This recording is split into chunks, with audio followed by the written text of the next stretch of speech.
Hello and welcome to Season 12, Episode 3 of Unlimited Opinions. I'm Adam Bishop. I'm Mark Bishop. And we are, of course, reading The Closing of the American Mind by Allan Bloom, discussing the state of the American education system, where it's gone wrong and where it's failed. This time we're talking about the next two chapters. We left off last time with the discussion of the clean slate, about how the education system doesn't really equip students with any sort of philosophical worldview. And then he talks about the difficulties with books and music in the modern day. Yes. Interestingly, the section on music was a lot longer and seemed to have a lot stronger opinions behind that one rather than the one on books. Well, no, one on books should be books, heroes, and evil. Because those are the three topics he covers. Right. Where he talks about, he asks his students over the years, what's your favorite book? Or like, what is a book? Yeah, like what is one of your favorite books or one of the inspirational books? I'm trying to remember and he says that most students have a really difficult time answering that. Yeah. Now, I would have a difficult time answering that because I'd have to pick one. Right. That's also my problem. And I think, and a lot of times it's like, what do I happen to be reading? But I think I would have a hard time. What is your favorite book? Probably Lord of the Rings. Which one? All three of them? Like as one unit. One unit? It's really one book. Yeah. Gosh, I don't know. I've been thinking about it. I don't know what my favorite book is. You'll have to think about it some more. Yes, I guess so.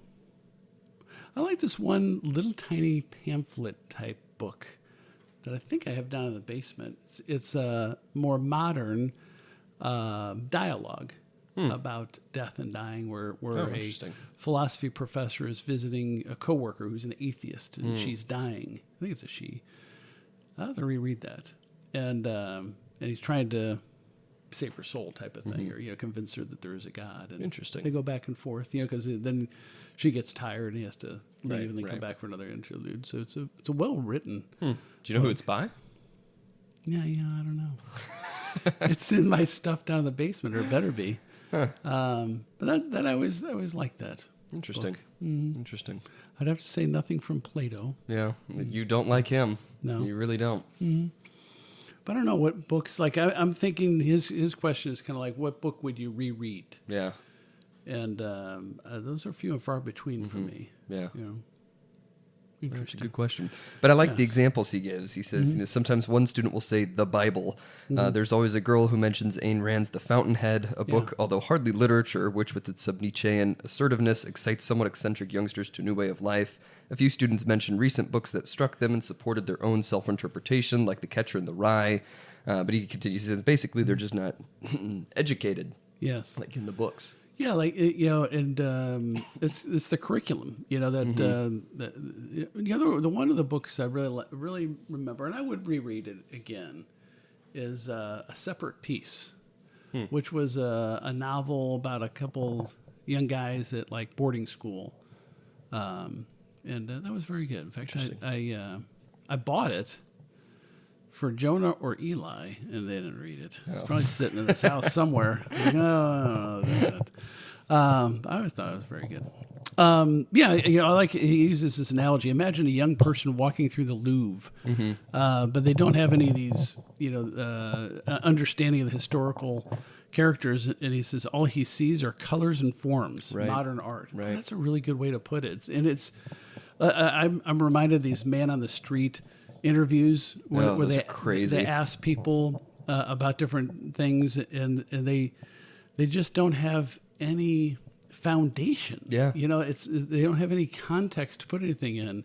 And if you talk about like every once in a while there'll be one where they say what does this phrase mean, and it's a phrase from 50 years ago, but people don't even know what it means because they don't know the historical context of it. And it's kind of depressing and fascinating at the same time. Like, like if you're on the highway and there's an accident up front, you always want to look at it. Yeah. That's what most of these like videos are that I'm watching. It's like a car crash. I'm just watching these people crash on the internets. But he makes good points about, it's hard you can't appreciate good art and good books unless you've read some of them. Yeah. And you have to have that foundation, that understanding of the context of it and all that Right, kind of because stuff. he says, even in, not even this, like, the great works of literature and things like that, he says, just these common books that people would read and you just have common cultural knowledge of. Yes. He says, the psychological obtuseness of our students is appalling because they have only pop psychology to tell them what people are like in the range of their motives. As the awareness that we owed almost exclusively to literary genius falters, people become more alike for want of knowing they can be otherwise. What poor substitutes for real diversity are the wild rainbows of dyed hair and other external differences that tell the observer nothing about what is inside. That's just only gotten more true over time. He's making the point, like, if you don't read literature and you're surrounded by people who also don't read literature, who just don't know anything other than their immediate environment, you're not going to imagine what else your life could really be like. You just don't have the imagination of these characters and things like that you encounter in these stories. I notice you're reading from the book. Are you writing in your book? No, I'm not. You just remember where it's at? Yes. God, I can't do that. I have it all written up. But, we've gotten into a pattern where you very rarely mention something from one of our readings without me having notes on it. I have more notes than I speak of. Yes. Because I write in the book as I read through and I hit like major points and that kind of stuff. So I had that same thing on there. But he mentions that, students turn to the movies for that common threads and the understanding of different things. And actually, I kind of do the same thing too. But and it's not a terrible thing to if they're really good movies with a good plot, as opposed to like some of these animated yell fests, these children's things. What are you doing over there? I'm having struggles with my microphone staying attached to the bed. You carry the episode. You're very distracted and distracting at the same time. But I do like where he says on the next page, he talks. Says the only way to counteract this tendency to not know anything, and is to intervene most vigorously in the education of those few who come to the university with a strong urge for, it's French, so I don't know how to read it, for fear that they may fail to discover it, and the cultivation of their minds is required. Un je ne sais quoi. Oh, je ne sais quoi? Yeah. Oh, I know what that is. Yes. And I don't know what. That's ironic that you say I know what that is, because it's just I don't know what. I know that from the movies. Oh, there you go. Very good. Anyway, as I was saying, and that the cultivation of their minds is required for the success of their quest. So basically, he's saying focus on the students that have that interest and want to learn it. And he says only those who are willing to take the risks or ready to believe the implausible are now fit for a bookish adventure. Well, he talks about how it's also difficult to teach writing in college, right? Which actually was one of my least favorite courses back in 1988. Yes. But he says, teachers that are teaching, that are good teachers, have told him, he says, they've told me they cannot teach writing to students who do not read. Well, that's the truth. And getting back into reading in the last few years, it really has helped my vocabulary a great deal, because it's like I was starting to speak all the time at a third grade level. That's not good. And I have to look up stuff like je ne sais quoi. Right. But this time I got lazy and I didn't do it. But I still knew it. Well, in that's my own good. way. That's good. Well, I don't know French. And like the First Things magazine, which I like, which I think helps me. They'll have these commonly used French terms, and I have to sound it out. And then once I sound it out, because I don't read French, and I don't often see quotes like that in the things that I read. But I'm like, yes. But I like what he says, because he says, the point about the high school teachers, he says the old teachers who loved Shakespeare, Austen, or Donne, and whose only reward for teaching was the perpetuation of their taste, have all but disappeared. Gone. He says even the teachers themselves, he's writing this back in 87, and that's even more true, right? I can't even remember who my English teachers' favorite authors were, and who they thought would be important to read, just outside of the basic curriculum that was offered. Well, you had one in grade school. What was her, we don't have to tell her name, but she was only there for a couple of years, and then she's out of the teaching profession. She had a real enthusiasm for it. I don't know if she's a great teacher, or if that really was was her line of work that Right. you know, for her best career for her, but she had an enthusiasm, which you know, if you have that as a teacher, you're like 90% of the way there, I think. Yeah.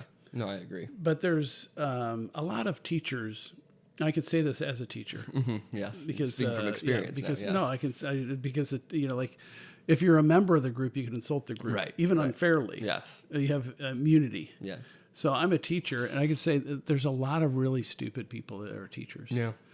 And it's astounding. And I anyway, I guess that's a whole different subject than what we're talking about here, which is educational system. But I think that's part of it. And I think it's well, I'm going to say something. I'll say something maybe sexist. I don't know. It's not really sexist. We need more men teachers. Yeah. Oh, yeah. And the fact that very few men go into the teaching profession means you're necessarily limiting the pool of excellent teachers. You know, Right. like I said, it's not really legal. You know, it's not like there's legal prohibitions on it, but there's so few men that would be teachers, and it used to be that you'd be afraid that they would, like, you know, molest the children, but as Norm Stewart, Norm Macdonald, Wow. God, not Norm Stewart. Wow, that was as Norm bad. Macdonald reminded us, teachers, you know, molest more people than Catholic priests. In his famous Teachers are the real rant, heroes. Yeah. teachers yeah, are real yeah. heroes. Well, yeah, because I Rant. mean, I didn't have a single male teacher until high school, and I mean, it's, Correct. at some point, it makes sense for like the real little kids. I think that's just naturally more inclined for women to Yeah, I take mean, those positions. I would think like up to third grade, it's Right. like. But I mean, like, there's, even- there's something about a temperament of most men that being a kindergarten teacher is not likely to be Right. productive. Right, but I mean, I think education would be very different if you had, you know, 6th, 7th, or 8th grade. You had a male Yes. teacher in there somewhere. You 100%. just don't. Well, or a majority male teachers at high school, Right, right. or at least 50-50. I'm trying to think. High school was it? I think that was closer to 50-50 for Yeah, us. that was a parochial school, Right, right. which is a lot different Right. than the public schools. I mean, you still have a certain number of male teachers, but it's usually focused on history teaching, and really their interest is coaching. You know?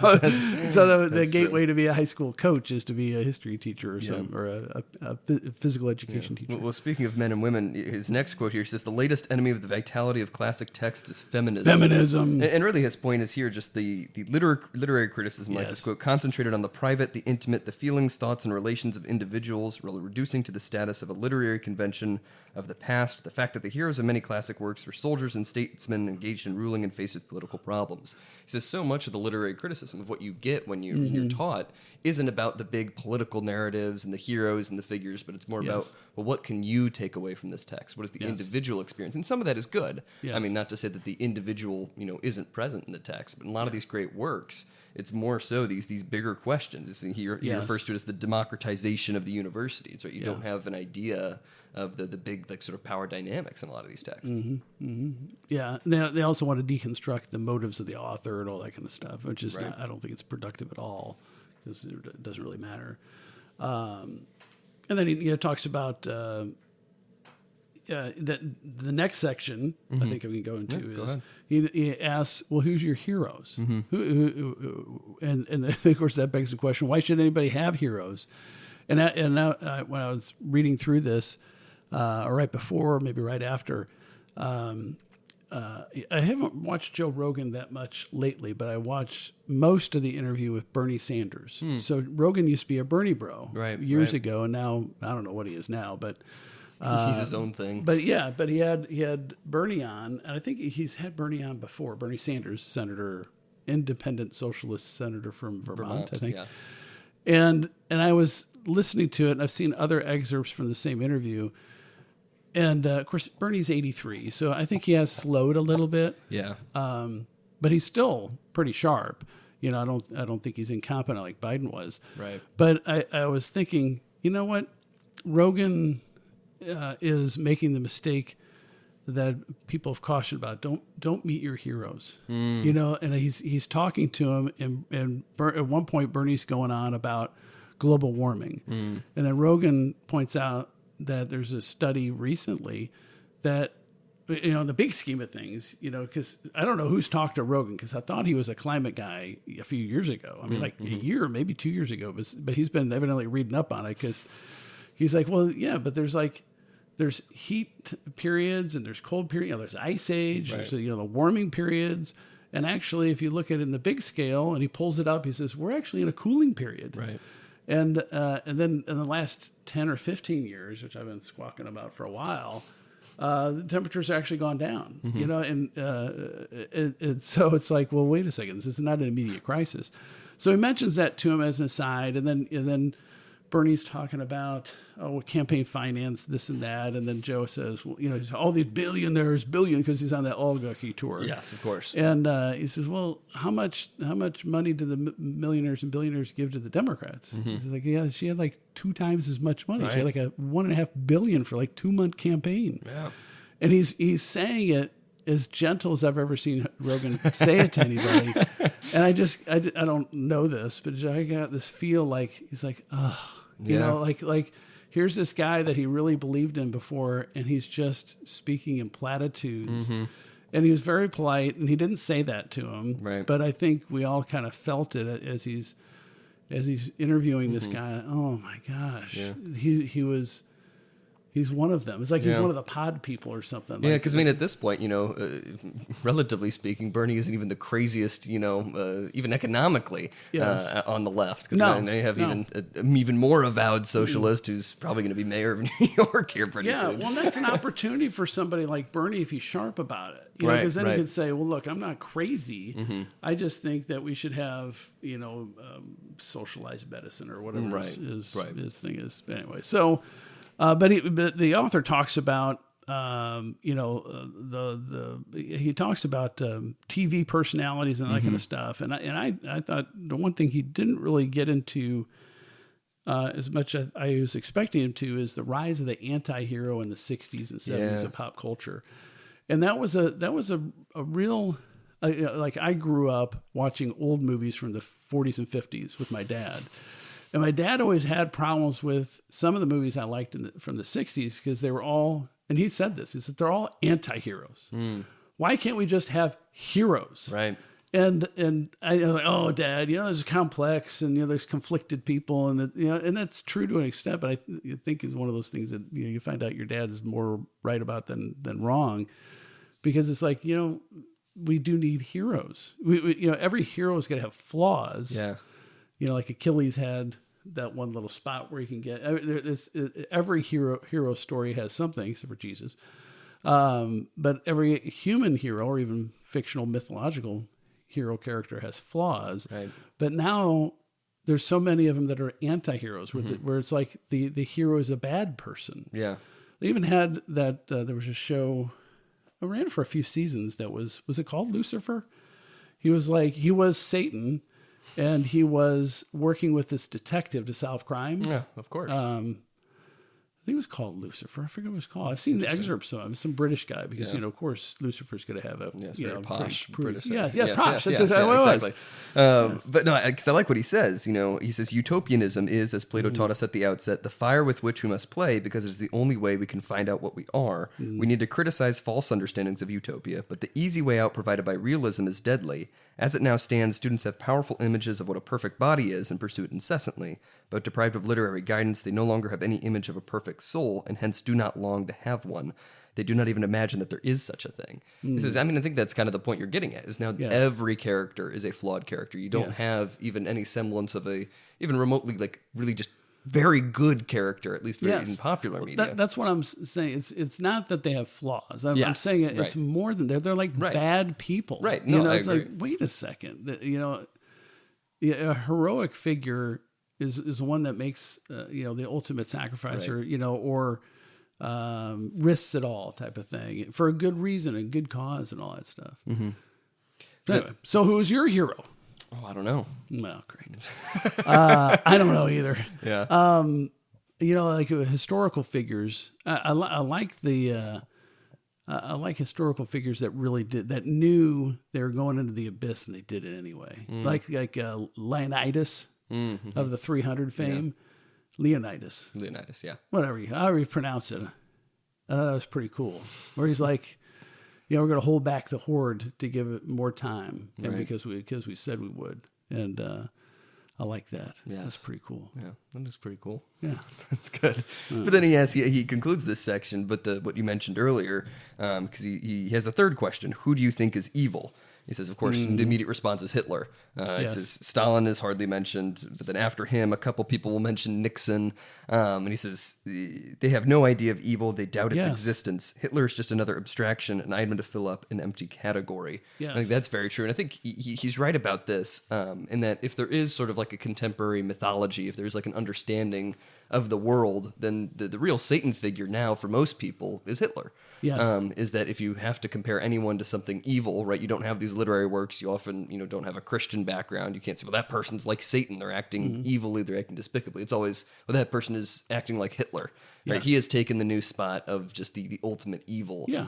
Where you could pull from, all kinds of other topics in the past. But and that's what the Antifa things are. And they act like Hitler's so much different than the communists, which is just a different type of socialism. It's just, but it's like, and the thing that, I probably shouldn't even say this.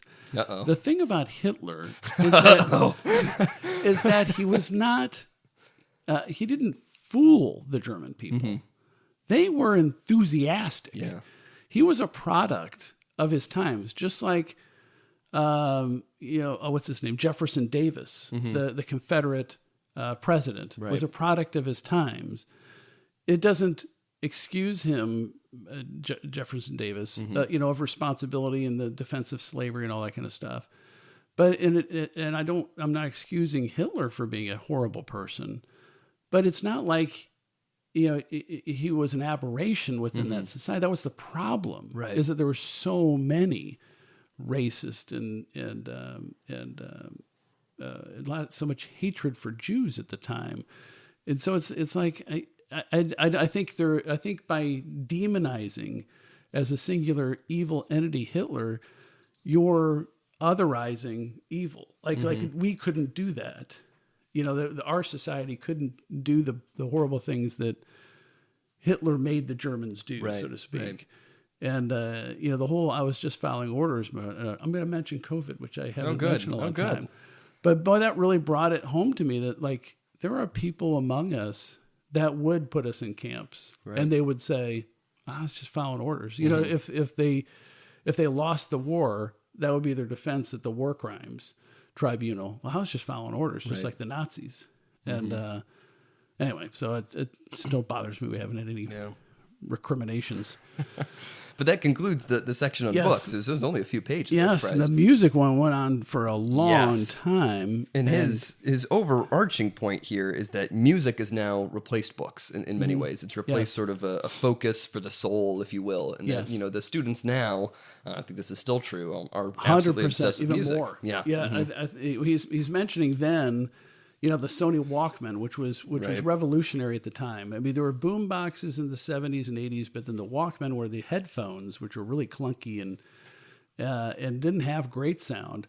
But you could take it with you, and you could take the cassettes. That was when the cassettes took over vinyl because you can carry them everywhere. And now you have everything on your phone, literally anything imaginable on your phone. Well, I mean, like I was just at the grocery store yesterday, and the guy behind the deli counter, it was a deli counter, had earbuds in. Oh yeah, I see that which is everywhere. Which is everywhere, and everybody's got their soundtrack playing. And I would say this, he isn't black and white about it. He's not saying it's all horrible. I don't get that. I've been thinking about this, thinking about poetry lately, and I think the modern poets we have are not in poetry books. I mean, I'm sure there are poets that write books and whatever.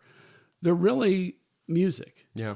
I mean, our modern poets are musicians making, even the rappers, they have it's a certain type of brutalist sometimes poetry, but it has a message of some sort. Yeah. The problem is not that we don't have poetry; it's just that our poetry is really bad. It's so debasing, and what he's talking about here was when rock and roll was really on the huge ascendancy. So in the 80s, rock was huge. You know, there was some rap was starting to start. You know, there was always R&B and soul, but nobody cared about that because there's so few people. Disco is dead at this point. He's writing this.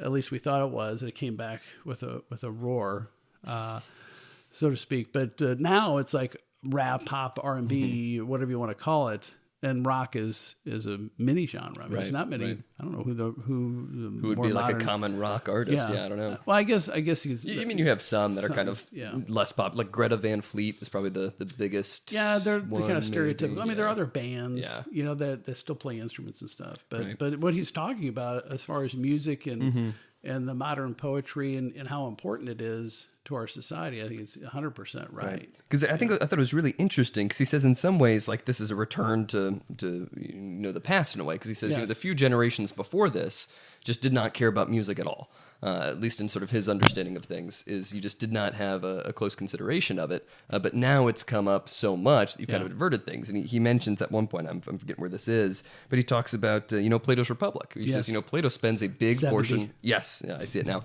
Plato spends a big portion of the Republic talking about poets and their role in society and the arts and things like that. And I know he also mentions elsewhere that Aristotle's Poetics, he says that was really an appendix to the Politics. Yes. And so we're kind of, you know, returning in some ways to classical ideas where you recognize just how important music is to like the soul of a people. The problem is all our music is doing is just very debasing and it's not elevating your soul at all. Yeah, and I think it's just unintentional. I don't think people think about it. Yeah. As it should be.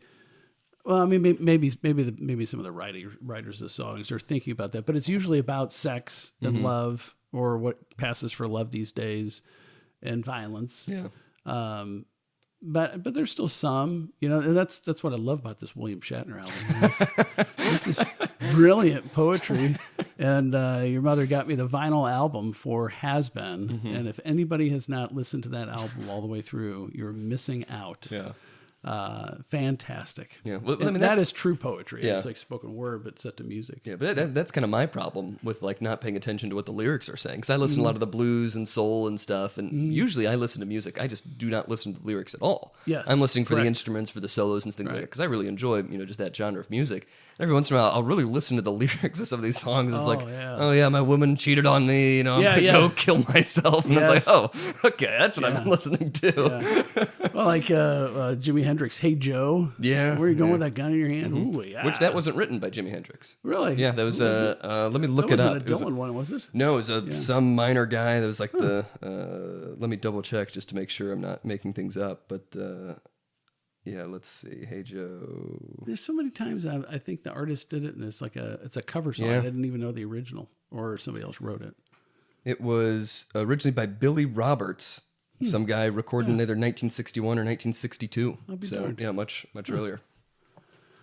Yeah. So there you go. Yeah. It's a fun fact for you. Yes.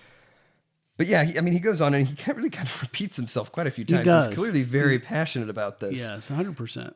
But he says. Yeah, because he says, this is the significance of rock music. I do not suggest that it has any high intellectual sources, but it has risen to its current heights in the education of the young on the ashes of classical music, in an atmosphere in which there is no intellectual resistance to attempts to tap the rawest passions. Modern-day rationalists, such as economists, are indifferent to it and what it represents. The irrationalists are all for it. He says there's just no pushback against this. It's just all-consuming. It's everywhere. Yes. And I think that's very true. I mean, I think... if there was like good modern classical music, I think some people would listen to that more than do. If there were people that you could actually follow in the genre who are still writing things, but you listen to the modern classical music, and sometimes that's worse than just like the modern pop or the rap. Right. It's just all the atonal stuff, and you're just breaking down barriers and stuff is kind of the foregoing notion. I'm sure there are good modern classical composers out there, but any one that makes any waves or has any big name recognition or is popularized anywhere. Well, I would say as a counterfactual, like movie. That's true. Movie soundtracks, because what's the guy that did the Lord of the Rings? Howard Shore. That's he's good. And then Elmer Bernstein did the theme for Animal House, which I just watched with. It's an inappropriate movie to watch with a 17-year-old, but. It's maybe the most appropriate age to watch it. He was having a hard time breathing a couple scenes.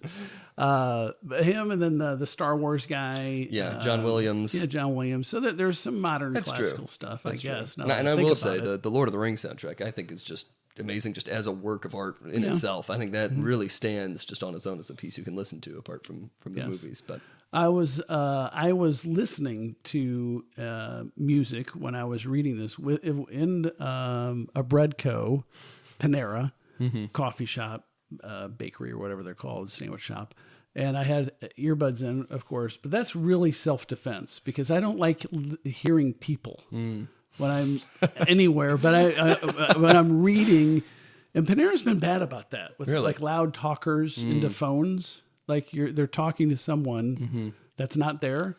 I've seen that become more of a problem just like everywhere. True, right? but Panera's are terrible. Really? Yeah. In the evenings. Now, the mornings are fine. Right. There's a different crowd that goes to a Panera in the evenings. You could say bread company. We're in St. Louis. It's okay. Yeah, but this is an international audience. That's true. But anyway, I was listening to the Power Station, lead singer Robert Palmer, and the song was "Some Like It Hot," which is just about like animal sex.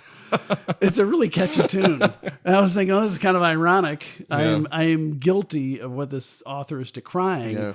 And I should elevate, my music. Well, I have a mixed bag, but on that particular occasion, I'm like, yeah, he's right. I'm doing it right now. Yeah.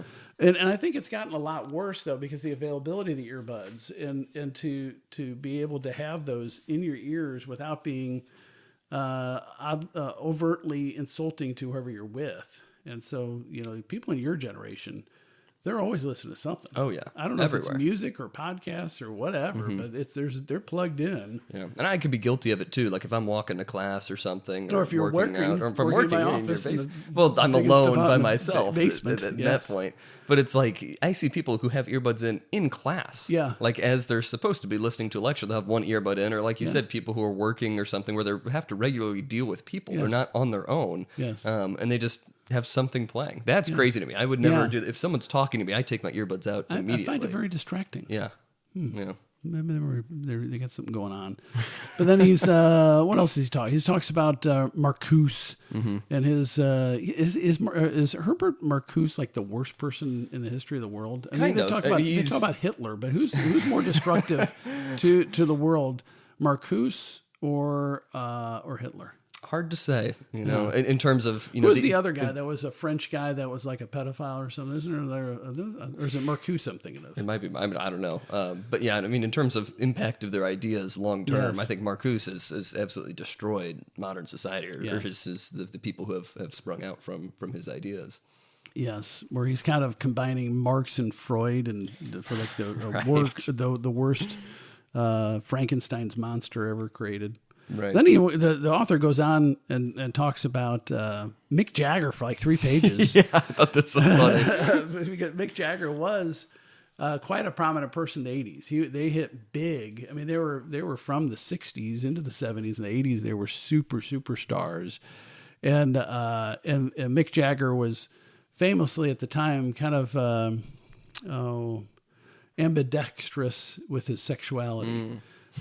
He was very friendly with David Bowie, and there were rumors and that kind of stuff. I don't know if there's any truth to that, but certainly the way he prance around on stage and that kind of stuff in his prime. Now he's like 80-something now, I guess. But he went on and on about how he's, about Mick Jagger, and in his act he was both male and female, and doing the gender bending thing back then. This author would have been going crazy with what we got going on now. Oh my gosh, yes. But he's right to identify this trend about people listening to music, but he doesn't say it's all terrible. It's just how you use it, right? And he's basically trying to advocate for, more education with regard to better music, right? in their He early says, grades. it is very important for the soul and for the society. Yes. Like, you have to have a good unifying music. I do like the way he ends this chapter too, unless you have some other thoughts to say. No. But he's talking about, the students who listen to music all the time and Yes. don't have much else going on. He says, these students will assiduously study economics or their professions, and the Michael Jackson costume will slip off to reveal a Brooks Brothers suit beneath. They will want to get ahead and live comfortably, but this life is as empty and false as the one they left behind. The choice is not between quick fixes and dull calculation. This is what liberal education is meant to show them. But as long as they have the Walkman on, they cannot hear what the great tradition has to say. Yeah. And after its prolonged use, when they take it off, they find they are deaf. Yes. Yeah, I think it's very true. It's poetic. This, great analogy of how you can, say, well, I'm just, these, pleasure-focused things. That's just a side thing. I'll study something real serious, and it'll be very something mundane, and I'll just pay attention to that later. And he says, no, you have to have music, you have to have books, heroes, to guide you to be more than either just the pleasurable or the mundane. There's something other than those things. Yeah. I wonder if after reading all of this, we'll have an idea of what should change or what a plan would be. I'm at a loss. I don't know what to do with our society. Yeah. I don't know where to start. Yeah. I kind of have the same with our educational system, and also with high crime areas in our country. It's like how do you do anything about helping, especially the kids in those situations? I'm just completely at a loss. I have no plan. I have theories about everything. I don't have any theories about how to change our educational system or our criminal justice system, essentially, our society as it relates to crime. Right. It's very depressing sometimes. I'm feeling down about it today. Yeah. Well, maybe by the end of the book, he'll give us some suggestions. Yeah, true. Well, some days I have up days and some days I have down. Of course. Today I'm thinking there's nothing anybody can do. It's all going to get worse over time. That's really, uplifting. if you think about it, what is the trend in our educational system? It's down lower than we ever thought it would be, and it's cascading further by the minute. Yeah. And you say, oh, there's hope, Mark. There's this one little program at this one university, like the Hamilton Center. Mm-hmm. Yeah, that's like 1 millionth of 1% maybe of all education spending in the country. Well, that's a successful program. Why?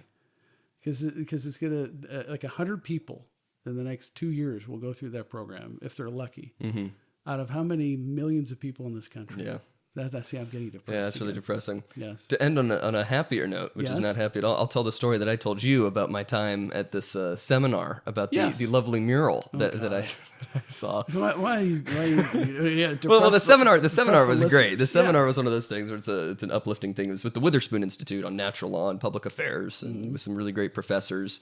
And it's held out in Princeton, because the professor, sort of the main guy behind this idea, teaches at Princeton. Mm-hmm. But the seminar itself was held on the campus of the Princeton Theological Seminary, which is technically a separate institution, and we were staying in the dorms. And on the floor of the dorm of the Princeton Theological Seminary, they had this horribly blasphemous mural painted of the red and black Antifa fist, which is surrounded by a circle of rats who are being sent forth by Rat God the Father.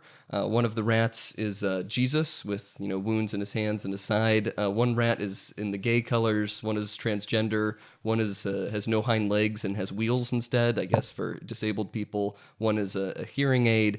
And then around the outside, there's quotes about from the Acts of the Apostles, about the apostles sharing all of their goods together and not having any private property. So that's somewhat the state of some really, really prominent institutions. At a theological seminary, this blasphemous communist, really just horrible mural that was painted there, and that's not terribly uncommon. And I would think that would be considered a crime to, urinate on it, or put acid on it, or just otherwise remove it. And I don't know. Now I'm even more depressed. Yeah, that's unfortunate. Because it's like you can't go anywhere. Well, although, all right, let me try to be more optimistic. Okay. Today is the last day of, what was it? Was that one guy? Don't say, identify him. Sodom Tide. The Sodom Tide. Sodom Tide. Sodom Tide, which is the month of June. I laughed out loud when I heard that. Was the first time I ever heard that. Yeah. That was this month. It's fantastic. It was wishing everybody. I'm going to use that Sodom one. Tide. Yeah. It's a solemn. It is. It is a solemn religious holiday. Yes. Oh yeah, it is for a lot of people. And but I will say this. I'm going to say something optimistic. That this year has been the weakest. Yes. Proselytizing for that religion in the last 10 years. Mm-hmm. But I am old enough to remember when your mother and I think it was just pre-kids, maybe would have had Sam, but he wasn't with us. We went on like a date for our birthdays, because our birthdays are in June. Right. To Six Flags. We didn't realize it was like gay day. It wasn't official. You know, like it was not an official recognized holiday. Right. But it was unofficial because we're like, and we didn't notice at first, of course, right, because we're not into that stuff. But I was like, we saw, I think, 3 separate couples, and there was at least 2 that were dressed in these matching T-shirts. Coincidentally, they were not together. They were in different parts of the park, and one of them would be dressed Thing 1, and the other one was Thing 2. And there were 2 or 3 of them. And I'm like, that's not the same 2 we just saw. And she's like, yeah, I noticed that too. And there was, they co-opted the rainbow. Of course. It reminds me of offensive. When I was working in D.C. and I was staying on the campus of the Catholic University of America and working in Senator Josh Hawley's office, who's very, conservative as far as senators go. And during the month of June, the D.C. Metro, I know I've told you this before, they wrapped like some of the Metro cars, the full train, in this giant pride flag. Yes. And so I literally, woke up, walked from Catholic University of America to the Metro, took the gay train. The gay train. It's not the A train, it's the gay train. In Holly's office, every day. And I'm like, this is just absurd. Yes. That's what it really has become. It's absurd. And so the hopeful thing is, and I'm nothing against the gays, but it shouldn't be a holiday. It used to be do your own thing or whatever. So maybe I can be optimistic that maybe this is the first step in the tide turning, just talking about merit. You don't need to know.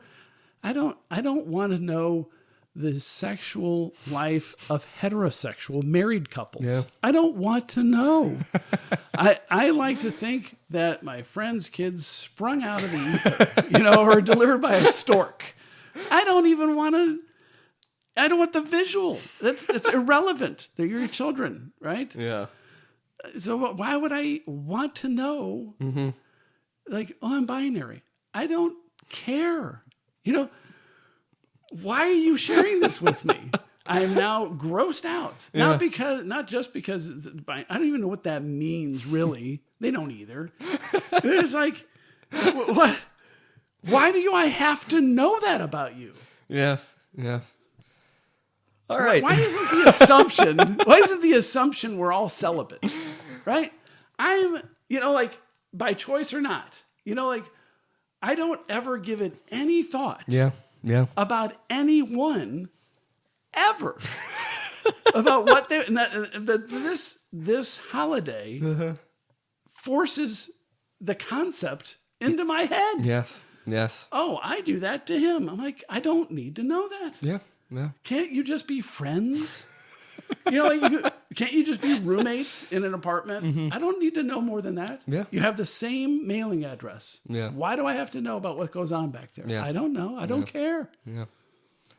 Anyway, that's an I rant. That was a good rant. Do you have any other final thoughts for this episode? It's a good fitting rant for the last day of Sodom Tide. Yes, this will come out after the last day of Sodom Tide, unfortunately. But we're recording it on the last day of Sodom Tide. Yes. It'll be over. All right. Well, this has been Season 12, Episode 3 of Unlimited Opinions. You can, of course, follow us on Twitter at ULMTD Opinions. I've been Adam Bishop. Still Mark Bishop.